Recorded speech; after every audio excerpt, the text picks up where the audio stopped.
Meus amigos, olha o Salmo 29, versículo 2, o que o rei Davi escreveu: dai ao Senhor a glória devida ao seu nome.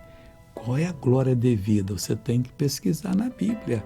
O que ele prometeu fazer, o que ele faz e o que ele fará por você.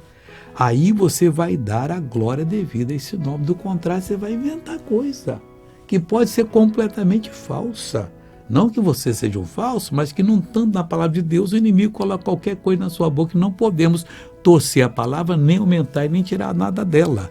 Ele diz mais assim: adorai o Senhor na beleza da sua santidade. Só pode adorá-lo quem prova da santidade. Enquanto você vive aí queimando de coisas da carne, só pensando que não presta, põe a cabeça no travesseiro, peça, está olhando na rua, peça, para uma pessoa do sexo oposto, passa, você agradou-se dela e pensa coisa errada, isso não dá certo. Você nunca vai adorar a Deus na beleza da santidade dele.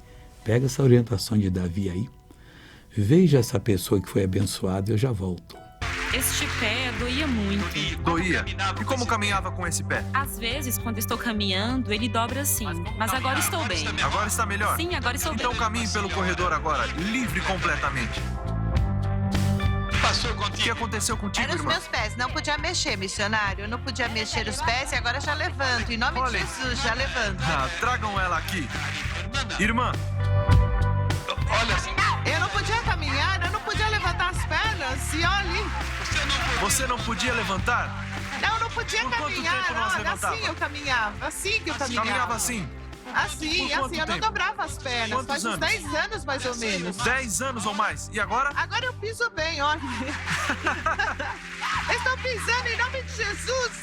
Estou pisando em nome de Jesus. Que lindo! Estou Deus pisando está em nome curando a irmã. de Jesus. Voltei e oro por você, Pai, em nome de Jesus. Eu abençoo essa vida. Eu repreendo todo o mal que está perturbando ela e digo: saia, vá embora, em nome de Jesus. E você diz: amém. Graças a Deus. Bom dia.